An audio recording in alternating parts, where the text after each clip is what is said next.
So we are joined all the way from Arlington, Texas, by the owner of Flourish Curls, Sesslee Cannon. We thank you so much for joining us today. We got a room full here with me at Velma Jackson High School.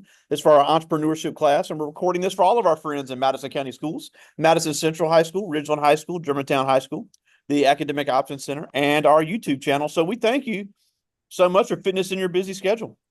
Thank you for having me. I love talk. Any chance I get to talk business, I'm there. Yeah. Now, obviously, like what I said before we got on, I read about you in Black Business Magazine, and you've got a heck of a story.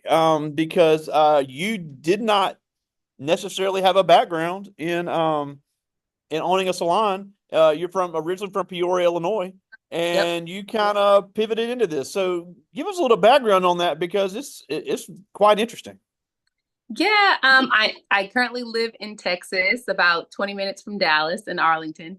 And I grew up pretty much in Peoria for the most part. I mean, I bounced around from Indiana, Chicago, Seattle, and then finally settled in Peoria like seventh grade. And in my mind, I knew, I think growing up, because I bounced around so much, I was in foster care, I lived in different people's homes. I think in my mind, I just wanted to have a job that I knew would make sure that I could have money and have a home and pay for my own stuff. So I always had the thought to go into finance or be an accountant or something like that. And so that's what my roadmap was, even through high school, and then even my thought to go to college. So when I was working for a company, Maui Jim Sunglasses, I got an internship in their accounting department. But the entire time, though, I was always in there looking at everybody's hair. And so I'm like, she'd be so much cuter if she had bangs. Or I wonder if he took it up a little higher in the back, it would really set it off. And that's what I did the entire time. And it was ridiculous. And I happened to be out with one of my friends getting a tattoo. And I did her hair. She was a mixed girl. I grew up, my mom is white, my dad is black, and I always had a struggle with my hair. So it was something I always messed around with growing up. I never saw it as a career, but it was just something that I always struggled with. So I found myself doing a lot of research about it for my own sake. And through high school, some people had the same issue, right? Whether it was their little brother or little sister or something. So I was always doing hair through high school. But again, it wasn't ever on my radar as like a career. And so my friend and I were getting a tattoo. She was also another mixed girl and she was a teacher. And the tattoo artist said, you know what? Her hair is really nice. And he was like an old white guy with a long white beard. And I'm thinking, okay, thank you. I appreciate it. And he's like, well, where did you get your hair done at? And she says, oh, well, she cuts it. And he just automatically is like, oh, where do you do hair at? You do a great job. And I'm like, well, I don't do hair. You know, I have a real job. Uh, I actually work in accounting. And he was like, okay, good for you. But I think you should probably consider this because it looks good on her. And that was probably the first little like light bulb. I feel like life will always give you these little bitty inclinations here and there of where you're supposed to be. It's essentially just up to us to listen to them. And for some reason, that one little thing, I thought, okay, well, I wonder what I would need to do hair. And this is as we're getting our tattoo. Then he continues to go on. He's like, there's a space next door for, that's for rent. You should check them out. You can put a salon in there. And I'm like, this guy is crazy. I mean, of course, now being an entrepreneur, that's how we are, right? If we see a talent in someone, we're like, no, do it now. What do you mean? It's great. There's somebody open next door. But my mind was so young to the idea of something so random to me but I drove home and the whole drive home, I could not stop thinking about it. So as soon as I got home, I was researching if I wanted to open a salon, what would I need to do? And of course, the first thing was, girl, you need a license. And so I started looking up, where should I get a license? Like, what kind of license is that? And of course, a business license, but then cosmetology license. And the whole time I had living in this apartment, I lived there for about 3 years at this time. There was a cosmetology school at the end of my street. I never noticed it. Nothing I ever Wow. paid attention to ever. And so I walked in and I'm kind of looking around and I thought, okay, what is this all about? And the ladies, greeted me. We did a tour and I signed up that day. And it was Wow. Monday through Friday, 9 to 5, every other Saturday. So I had to quit my job as an accounting intern.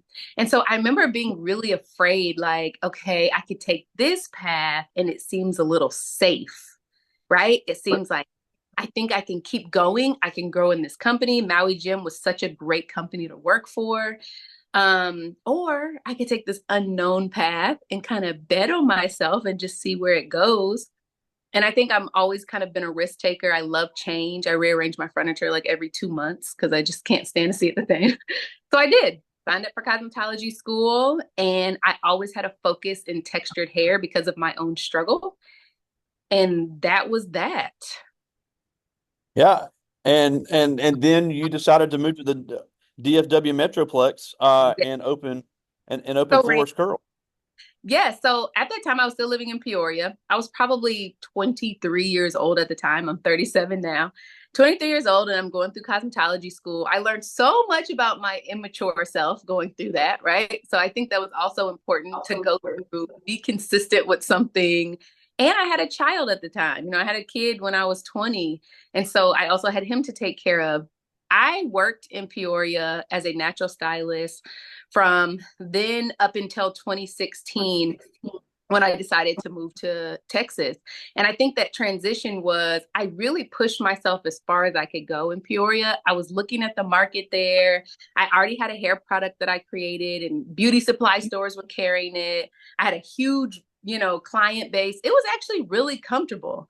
But again, I almost felt like I was at that fork in the road, similar to when I should have, when I was thinking about quitting my accounting career and going to hair school, I was at that same fork, but it was more so, do you stay here and be comfortable, or do you jump into an unknown territory and possibly expand this beyond what you could think? And so, of course, here I am. Sure, why not? At this point, now I have 3 kids, not just one. And we're like, let's move to Texas. So imagine that conversation to my friends and my, family. We're moving to Texas. We know no one there, but we're going to make it work out. And we moved here. I started working for a salon that was a commissioned salon. And for me, it was a humbling experience because I had gone from being my own business owner all these years, right? Thinking I knew it all, to working for a commissioned salon that I wasn't making a ton of money at all. And I started to think like, gosh, did we make the wrong decision? There were definitely some falls along the way. But I realize now, looking back, I learned so much from being at that commission salon because I didn't know that foresight, I'd be owning my own, 6 years later. So I moved to Texas 2016 of January. I opened Flourish in 2019, and we expanded since then to now. It's, I think we'll do like $2 million in revenue this year. That's incredible. And you mentioned something there about consistency. And we were looking at some of your videos before we went to lunch. And Yeah. I mentioned how important it is to be consistent because you even have in your marketing, you say, even if your stylist isn't here, everybody's trained the same. And Yep. that is such a big deal in business, no matter what you're selling, because I have a lot of young men in here, and obviously a lot of them are not going to be interested in hair, but Yeah. it's the same concept across business. Because let's Same. say you walk in a restaurant, if the regular cook isn't there, that food's got to be made the same. So you spend a lot of time and you pride yourself on training, customer service, and that consistency. So you're not going to lose that customer. Those customers are willing to pay more. So Yep. talk about where that came from because you don't see that a lot. Yeah, I think that honestly was probably that's what most people tell me, even when I do business consulting and different things, they say, this is the golden nugget to your business, honestly.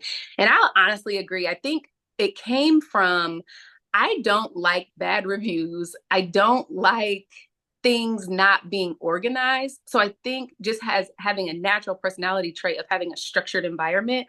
I have 4 kids at home, and I raise them by myself. And I understand the importance of having a system in place so that things run smoothly. So I think when I decided to bring in 2 stylists to work with me, I first asked all of my clients, why do you come to me? Why do I have a waiting list that's literally, I had a waiting list that was like 18 months long. And I just moved to this state. I hadn't been here very long. And all of them, after I surveyed that for about 6 months, they all said, you teach me a lot behind the chair. You style my hair in a way that I can wear my hair natural in a professional environment, and I feel good doing it. But the biggest thing was the experience you create for me. And I took all of those things and I built my curriculum surrounding teach, style, create, with create having the star.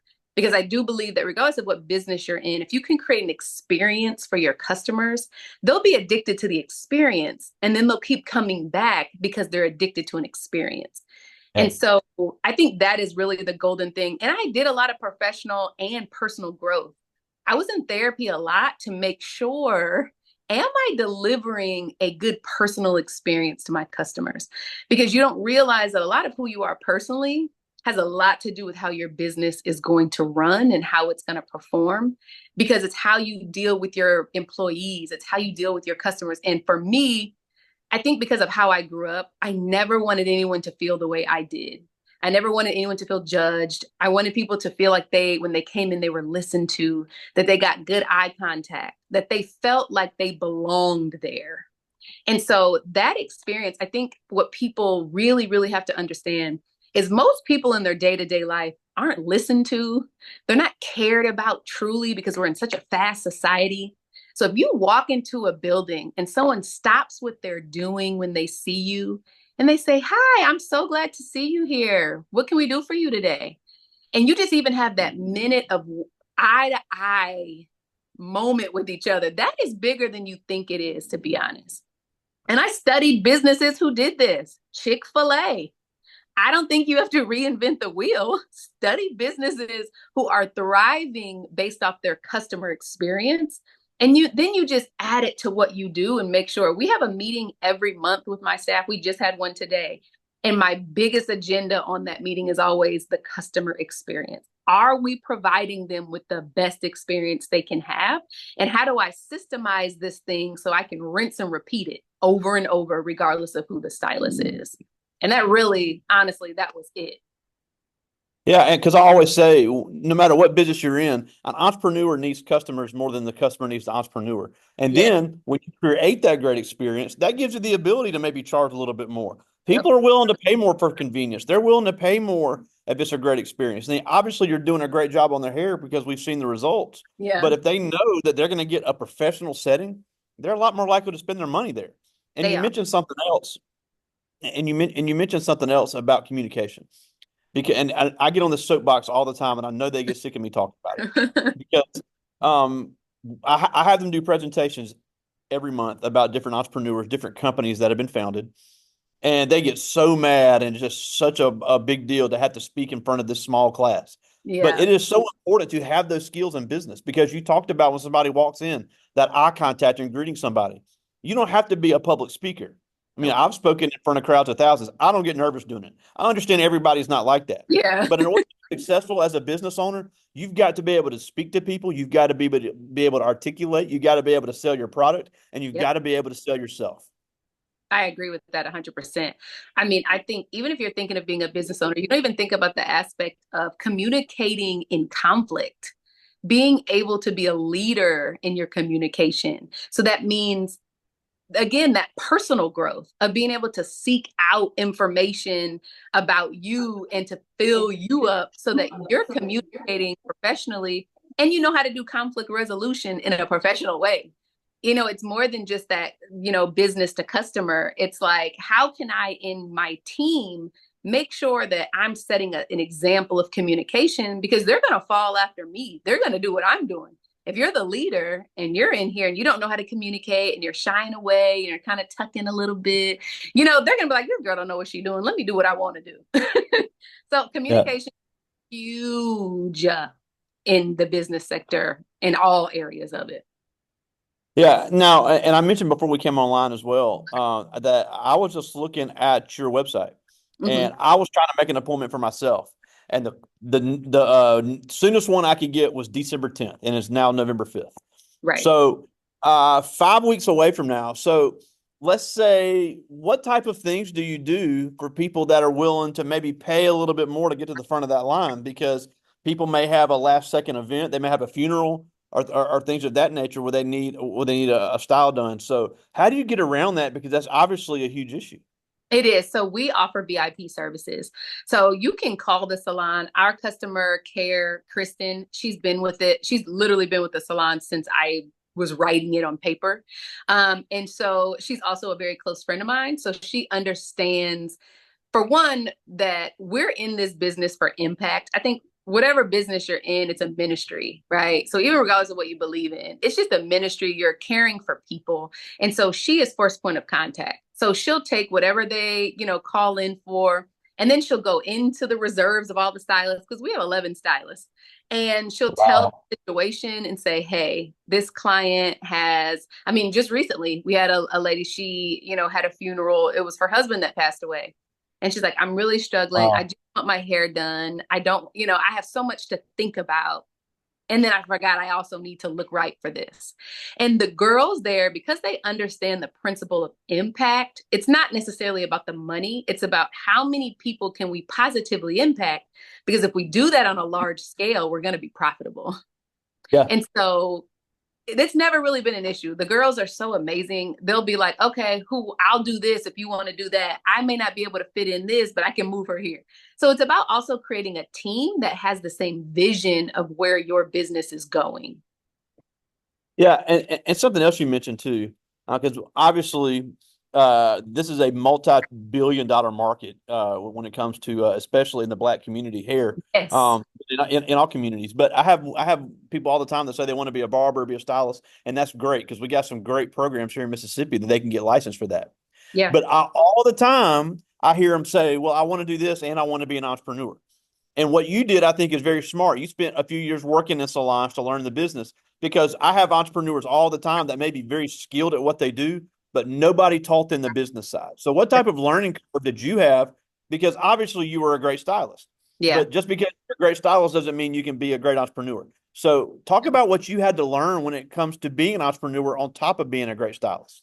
I think that's such a great point because there's so many people that go into something because they have a lot of talent, right? So you're going into hair, for instance, tattooing, because I am really talented at this. But then when it starts to grow to a place that you're like, okay, now I either need to expand this into a real business or stay solo, you then are like, oh, shoot, do I know how to write a business plan? I mean, I know how to do hair, I can twist hair, but do I know how to look at a balance sheet? Who do I hire and can I afford that? So, me, I have always been humble enough to ask. If you see people doing well, ask them, because people in business who are succeeding 9 times out of 10 will help you if you ask. They're almost flattered to, because it gives Yeah. them an opportunity to share their story and reach back and help you. Because now that I'm an entrepreneur and I've become successful, we love that because that means, oh, yes, I could talk this all day, So for me, for one thing, I'm a huge reader. And so I really just looked up books about entrepreneurship, the E-Myth. I'm reading a book right now called Pivot or Die. I really was into podcasts. The church that I go to, the pastor has a business podcast. So I just looked everywhere and asked a ton of questions, but I also gave myself a reasonable time. I didn't want to be a microwave business owner. You can't just put it in and pop it out. I needed to Yeah. be a crock pot business owner just so I didn't miss all of the moving parts, because I think sometimes we can be in the culture of wanting to be a boss so bad that you There you forget go. what being a boss actually means. Because I had just yesterday, I was crying. I was like, I don't want to. I don't want to. And maybe I just should go work at a bank, because it's hard. It is difficult because I literally have my team. I have 11 stylists, but then I have a marketing and all these people. So I have maybe 20 people's livelihood riding on my decision making. Wow.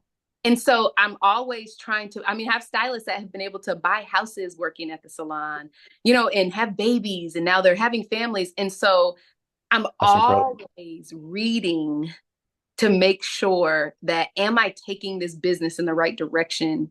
And do I know what I need to know to scale this appropriately so that I can keep creating opportunities and we don't just stay where we are?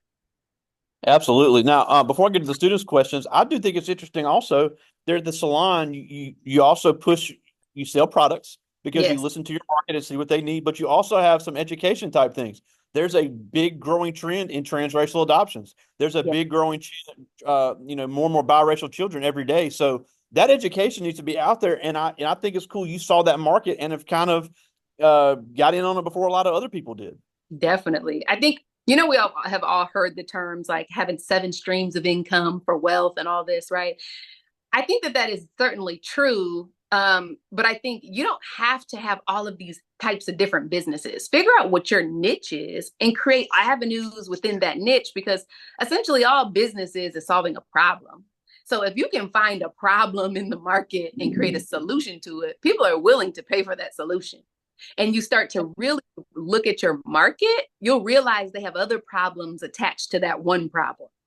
And if you can create solutions to those, you're just in a good pool of, for one, creating impact, and for two, creating streams of revenue so that even if stuff like COVID happens, you have something to fall back on when your stylists aren't in a salon because they're not able to. When COVID happened, I have a hair product brand and I had access to distribution. So all the beauty supplies closed, but my distributor still had access. So we were selling hair kits. If you're at home and you have natural hair, use this so that when you come back to the salon, you're in a good space. So just knowing how to be creative and knowing how to serve your market, I think helps. But for one, spend time knowing who your market even is. So you know what problems you're actually solving. Yeah, because you guys created a comb, Yep. and then all types of other things. But and I think that also comes from your own, growing Experience. up growing up with your own experience. Every person I know that is white that has a black child, they always say, "I have so much trouble finding somebody to teach me how to do their hair." So Yes. that market is only going to get larger. It is. That was my biggest struggle. I honestly, the only reason I created Flourish was because of the education piece. I never wanted a salon just to style hair. I just remember my struggle of going into salons as a child and I wanted to know what to do when they're like, well, we'll just style it. Okay, that's great. I look cute today, but like I'm a whole 8-year old. I'm not going to know how to do this tomorrow. So I was like, I remember being in therapy and my therapist telling me, you know, be who you needed. What did you need at the hardest part of your life? And she had me write down all of these things. And this was so pivotal to me in so many ways. She said, when you had the hardest part of your life, think about that time. And if a person could have been there for you to make that part of your life better, what would that person look like? And so I wrote down all these characteristics of that person. And that was such a great personal thing. And then she said, okay, speaking business wise, who did you need as a child? Who do you need now? And I said, I need somebody to tell me what to do with my damn hair. That's what I need. And so that's how Flourish was kind of formed. It was formed around the educational experience and not just styling your hair. And I really do think that that's probably one of the biggest reasons why it became so successful is because if I have that same problem, I bet you a million other people have that same problem too. You don't just want to go home with your hair looking beautiful, especially being natural. I want to know what to do in between in case I can't be here. There you go. Well, I do have some questions from the students, and all of them, as part of this class, I come up with their own business concepts. So, Yeah. like I said, obviously, everybody's not going to be into hair, but so much of what you talk about is just so, it can be used in any type of business. But this first one is Caden Williams. He's in 10th grade, one of our football players here. And Yes. he asked, what are some things that you do to keep your client base coming back? Create a good customer experience, constantly recheck the system. Um, People come back to me because we care, we show that we care about them. And it's the little things. It's when they're in there. If I'm in the salon and I'm speaking to every style, every client that's there. I'm going to see, how are you doing? And it's not a generic, how's it going? Da, da, da. It's, girl, oh my gosh, how was the party that you went to? When you were here last time, you were at a party. Was the hair cute? Did it stay? And was the guy there? So it's creating a good personal experience with your customers. I would say do this while you're out doing life. You go to a fast food restaurant, you go to the mall, you go wherever you go in your normal life. Pay attention to the feeling you get in the places you're at and ask yourself, why do I keep coming back here? It's the same reason. And write that down. The places you keep going to, ask yourself why. That's awesome. This is Terry Thompson. He's a senior, also a football player. And I like this question. He said, you mentioned that you were wanting to be a crockpot entrepreneur. So Yeah. how long did it take you to build your business? Ooh. I feel like it's still building. I don't know that it's ever, I think it depends on where we're marking it. I think I had a goal to hit $1 million because I told my stylist, if we hit $1 million, I'm going to offer health, dental, vision, and retirement options. And so I think Wow. that it took the beginning. So 2016 to 2023, 2016 to 2019, I was working alone, and that was being business research. But from 2019 to 2020, that was the build it took for us to hit $1 million. That's incredible. And now you said you're over 2 million. So to have double that growth, because in the article I read about you, you had just hit 1.1. So to go up another 900,000, that's unbelievable. Insane. This is Robert Branson. He's also a senior, another football player. We got a lot of athletes in this class. I know, And right? what have been some of the hardships of being a black business owner? Ooh, um, funding for sure. That's always one. But I bootstrapped everything because I knew that would be an obstacle. And I didn't really I'm kind of big about foresight. And so if I can learn from other businesses, one of the biggest things they told me was it's really difficult to get funding. And so I kept that in my back pocket and thought, okay, well, I'm going to then, with my 4 children, we're going to live very minimal. I'm going to sacrifice a super nice car. I'm going to sacrifice buying shoes and purses and clothes and all the Jordans for the kids.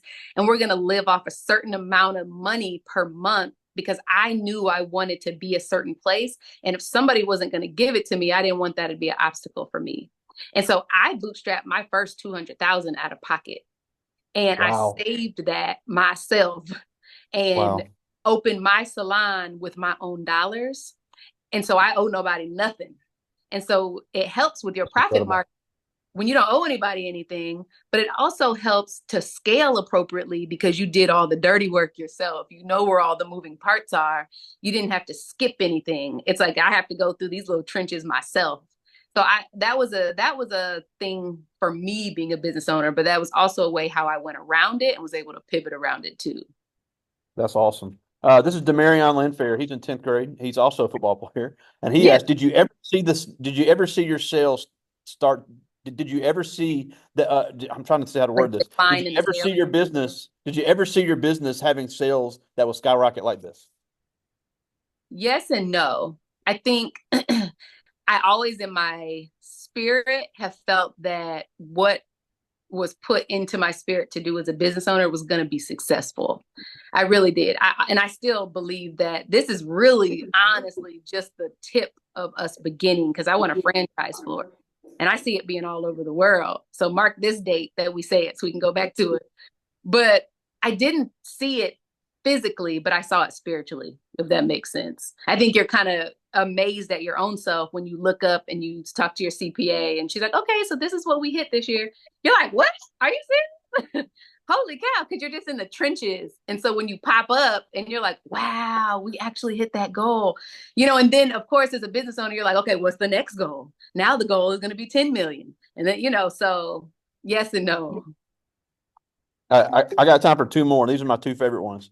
Okay. This first one, Kenny Walker. He's a senior, also a football player, but he's also already operating his own small business. Awesome. He started a clothing line and it's got some really cool stuff going. But he asked, "What is it do you think made you what you are today?" My struggles, certainly. I think don't negate the struggles that you go through, the pain, the letdowns, the disappointments, the things that you see as a closed door. I think if I wouldn't have had the childhood I did, I don't know that I'd be as resilient. I don't know that I would care to have such an impact. I think you don't know what love is until you know what pain is. You don't know what win is unless you know what a loss is. And so you take everything in life in stride. And even if something is at a devastating point in your life, it's beautiful at the same time if you could see it that way. And so I think it's just all about perspective in that, so to speak. So definitely the struggles. All right, one more. And I've had all these young men. I finally got a young lady. This is Okay. Destiny. She's a senior. She's interested in opening some. She opened an instant interested in opening some nonprofits. Oh, Really awesome. wants to help with Black mental health. Yes. And she asked, What advice would you give a young girl that wanted to open her own business? I would say research, figure out why you want to do it, figure out the need surrounding why. What would I be solving in this space? Because if I can't stress this enough, if you chase making impact, everything else falls in line. It's just a There you principle go. of life, essentially. So chase the impact. So really figure out what is the impact I'm trying to make here and how does it resonate with me? And that will take you exactly where you need to be. The money will come, all the other stuff will come, people will come, chase that. Awesome. Well, we're almost out of time, and we thank you so much for joining us. Just been such a joy to hear all you have going on. But a couple things before we go. Mhm. First of all, tell us where to find you on social media. You've got almost 40,000 Instagram followers, so tell everybody where they can follow you and get more information on the salon. So our salon page has like 215,000 followers. That's the good page. So my Oh, personal page, okay. like me being fun and the kids and all that, but Flourish Curls Salon on Instagram. Flourish Curls Oh Salon. yeah, yeah, 215,000. Yeah, I'm looking at it now. Yep. Flourish underscore curl salon. Yep, Yep. 215,000. Wow. And so that's consistency. Even when you don't feel like it, that's showing up. And then YouTube, Flourish Curl Salon on YouTube. We have a YouTube channel. Flourish Curl Salon on Facebook. It's all pretty consistent. So if you type in Flourish Curl Salon in Google, all our little business will come up. Yeah, and you also have your products on there, and you guys Yep. ship. So if anybody needs any natural hair products, you guys are always selling those. Yep. But the last thing before we go, Yeah. it's just so, you had such a great story, and kids everywhere may deal with similar issues as far as upbringing. I always say nobody can choose their family. Nope. Nobody chooses who their parents are. Nobody chooses where they're born. But despite all of that, you've become so successful. So Hmm. how can kids that deal with similar situations follow in the footsteps of people like you? I think you have to see life in perspective. You have to look at things happening for you and not to you. I think that's one of the things that can keep you going when things get hard is, okay, this is happening for me, but what is it doing? Is it trying to build in me patience? Is it trying to build in me character? Is it trying to build in me compassion? Because every pain is for something. And you have to figure that out within you of figuring out, why would I be experiencing this? Is this because I'm supposed to have compassion for people in this space? Is it going to make me kinder? Is it going to make me more patient? Is it going to make me more generous? And so if you can look at life as this is happening for me and not to me, you can do anything you want to do. You can There you decide go. what you want to do and do that thing. Love it. Well, again, I know you're really busy. We thank you for taking some time for us. Sesslee Cannon, all the way out there in Arlington, Texas, owner of Flourish Curl Salon. Next time I'm in DFW, I'm coming out there to see it. You should Awesome. come stop in. Thank All right. Thank you so much. I'll talk to you soon, my friend. you guys. Bye. See ya.